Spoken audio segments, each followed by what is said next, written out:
secondes. 3,20 le retard du peloton. C'est Kevin Auclin passe au sommet de la côte de San Luca. This is the moment. Vingegaard reacts straight away. If Evenepoel kicks, so does Richard Carapaz, and Pogacar looks at them and thinks, where did you lot come from? Bonjour, buongiorno, and hello everyone, and welcome to the Castelli podcast. The 111th Tour de France is in full swing, and we are in for quite some treat this month with a full list of firsts. And there's a whole load of classic climbs in there too, including Col du Galibier, Col du Tourmalet, Plateau de Bay, and the highest road ever taken by any Grand Tour, the Col de la Bonnette.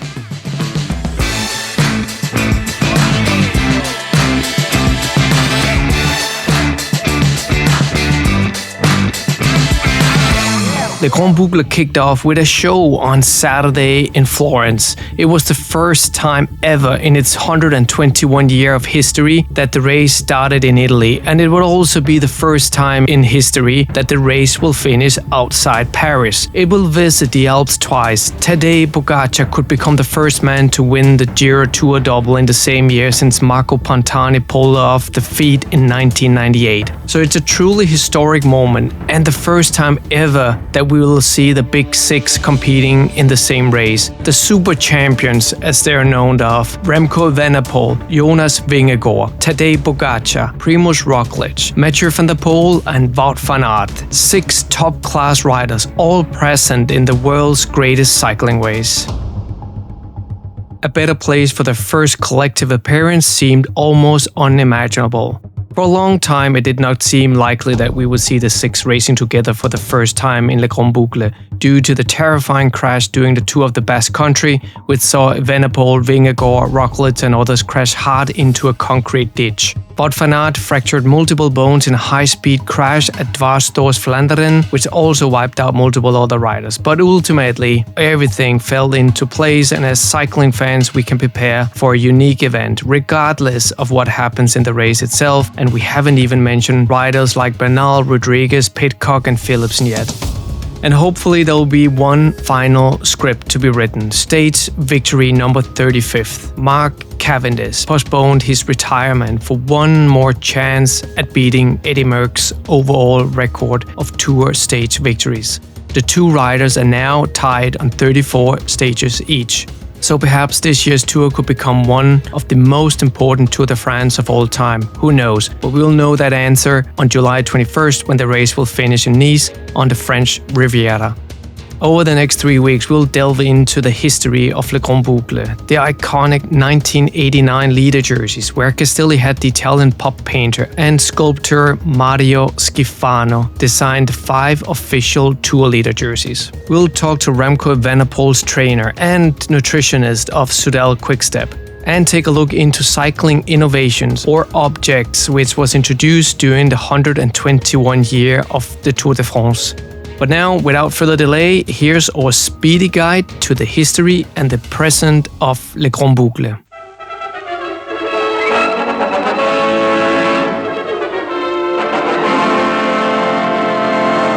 The first Tour de France was held in 1903 with the aim of selling more newspapers. It was set up and sponsored by the French sports newspaper L'Auto, today known as L'Équipe, and its editor Henri Desgrange and his assistant Giraud Lefebvre, which hoped a tough new endurance race around the country would capture the public's attention and boost its declining sales figures. And they were right. The race was a hit, and tens of thousands gathered in Paris to witness its final stage, much like they do today, and multi-stage road racing would take off. At the time, 6-stage racing in the Velodrome was incredibly popular, and road races tended to be very long, like the Bordeaux-Paris was around 560 kilometers, and Paris-Brest-Paris a whole lot longer at around 1200 kilometers. The new Tour de France was 6 stages in total, held currently over 15 days, and with the longest stage from Nantes to Paris was 471 kilometers long. The 6 long stages of the first Tour de France covered a total of 2,428 kilometers, meaning some racing took place at night across rough, unpaved roads. This year's Tour de France will cover 3,492 kilometers over 21 stages, starting for the first time in Italy and finishing for the first time outside the French capital due to the Olympic Games in Paris. But many other things have changed dramatically since the first tour in 1903. The race started and ended in Paris, and the overall title was won by pre-race favorite Maurice Guérin, who took home 3,000 francs. Today, the overall winner of the race will receive €500,000, which are usually shared with the other riders on the winning team. Maurice dominated the event and finished it in 94 hours, 33 minutes and 14 seconds with a winning margin of almost 3 hours, the biggest ever. Today, the winner margin when finishing on the Champs'Elysee will likely be just a handful of minutes at the most. In the first edition, the riders competed as individuals without team support, and any assistance between them was strictly forbidden. Today, 22 teams, each with 8 riders, took the start line on Saturday in Florence. During the early years of the tour, the top riders were sponsored by bicycle manufacturers up till the late 1920s, when national and regional teams were introduced. After World War II, trade sponsors made a comeback, and by the early 1960s, the cycling world permanently shifted to the trade team format we recognize today. Money began flowing into the sport from various sponsors beyond bike manufacturers. Top riders now raced for teams, backed by companies producing coffee machines, automobiles, hair oil, alcoholic drinks, hand cream, insurance, and banks. Large commercial sponsors provided both founding and identity to the teams in this format. Over the years, climbing became more and more important to the race. The first real high mountains did not make an appearance until 1910. That year, the race organizers included a 326-kilometer-long stage, which included 5 mountain passes, including the now classic Tourmalet. And based on the success of that, the Col du Galibier was added in 1911. The iconic moon-like landscape summit of Mont Ventoux in Provence was introduced in 1951. And the legendary Alpe d'Huez, now the scene of the largest fan party, was introduced in 1952. Even in the 1980s, mountain stages might have been 200 kilometers or more, where these days a mountain stage is more likely to be 160 kilometers and designed to provoke explosive and exciting racing for every one of us watching the race. A tour without one of the classic climbs is unheard of, and if, let's say, Alpe d'Huez doesn't get included for a long run of years, then there will be a popular outcry. Retarder l'échéance et attendre simplement l'Alpe d'Huez, cette montée actuellement pour s'envoler. Eh bien, il a choisi de s'envoler dans le col du Glandon, c'est-à-dire... For many years, the race ended at the Parc des Princes velodrome in the north of Paris, but in 1975, a finish on the Champs'Elysee was introduced, which has become traditional. And taking a look at the spectators, the Tour de France is watched by around 10 to 12 million spectators along the roadside, with more than 2 billion others tuning in around the world. Now, for those of you who's not fully up to date or know about the history and the introduction of the different leader jerseys, here's a speedy run-through of all 4 of them. The race for the yellow jersey, or the maillot jaune, is the ultimate prize and the most recognizable symbol of the Tour de France, rewarded to the rider who records the lowest time in all the stages over the 3 weeks. The French cyclist Eugène Christophe was the first rider awarded the yellow jersey at the 1919 Tour de France, replacing a green armband previously worn by the leader. The idea itself, or so the official line goes, there is some debate about the matter, came from Alfred Bourget, a team director who had already experimented with cladding his soigneurs in yellow to make them more visible alongside the roads, and who wondered if also getting the leading rider to wear the colored jersey rather than just differently colored epaulettes would distinguish him in the pack.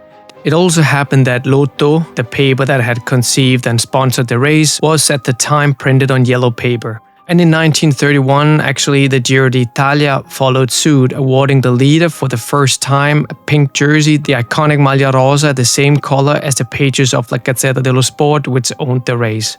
But back to the Tour. Since 1919, when the jersey was first introduced, The overall lead of the race has worn the yellow jersey, with the ultimate goal being to retain it after the final stage. Small time bonuses on the GC are often awarded mid-race, either at the top of climbs or at intermediate sprint points. The wearer of the yellow jersey can change frequently during the 21 stages, or not at all. In 1961, the 5-time Tour de France champion Jacques Anquetil claimed the yellow jersey on the opening stage and held it all the way to the finish in Paris. Eddy Merckx, one of 4 5-time Tour de France winners, holds the record for the most yellow jerseys worn, with a total of 96. Jacques Anquetil, Eddy Merckx, Bernard Hinault and Mikel Indurain have won the most tours, with 5 each. In 1999, Lance Armstrong began a record-breaking run of 7 consecutive Tour wins, but was stripped of his titles in 2012 for doping offenses. In addition to the yellow general classification jersey, there are 3 other important in-race competitions. The white and the red polka dot jersey is awarded to the King of the Mountains, the leader of the mountains classification. Points are awarded to the first rider to reach mountain summits, with climbs ranked from Category 1, the most challenging, to Category 4, the least challenging. The King of the Mountains classification was introduced in the early 1930s to honor the best climbers, but the polka dot jersey we know today debuted in 1975 when the classification was sponsored by Poulain, a chocolate brand, to reflect the wrapper of one of the chocolate bars. And the first rider to earn the polka dot jersey in 1975 was Joop Zoetemelk, and Lucien Van Impe won it 6 times over the years. The French cycling star up through the 90s, Richard Virenque, holds the record with 7 total wins. The green jersey, maillot vert, also known as the sprinter's jersey, is awarded to the rider with the most points. The points are awarded depending on the order the cyclists place in intermediate sprints along the route, and to the first 15 riders to complete each stage, with the number of points varying based on the terrain of the stage.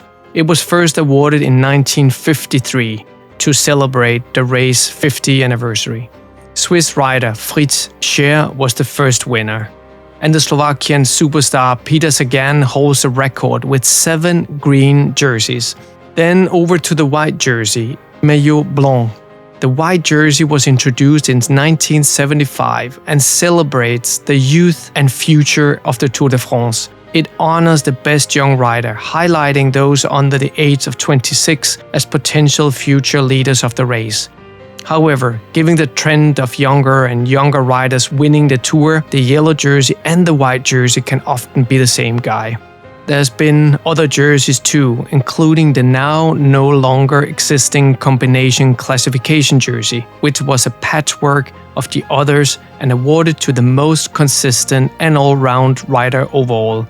It was first introduced in 1968 and discontinued after the 1989 edition of the race.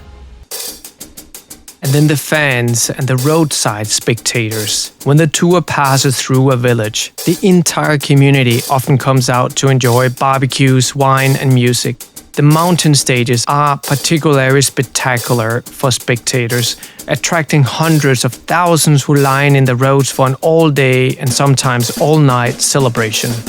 They eagerly await the helicopter signaling the approach of team cars and riders who slowly climb, surrounded by dramatic scenery. If you ever get the opportunity, it's highly recommended to experience it in person.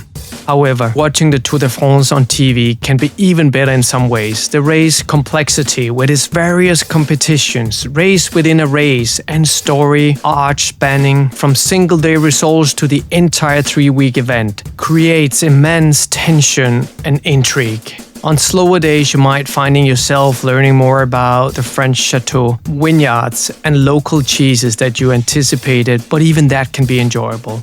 The tour is often seen as a grand advertisement for French tourism, and watching the changing countryside and stunning helicopter shots of riders in the mountains is a visual treat. That's it for this week's episode. Stay tuned for next week's episode where we'll talk to Koen Pilgrim, performance coach and trainer of Soudal Quickstep and especially Remco Evenepoel. We'll also have a look on some of the cycling inventions introduced during the 121 years of the Tour de France. Till then, thank you for tuning in, take care and ride safe.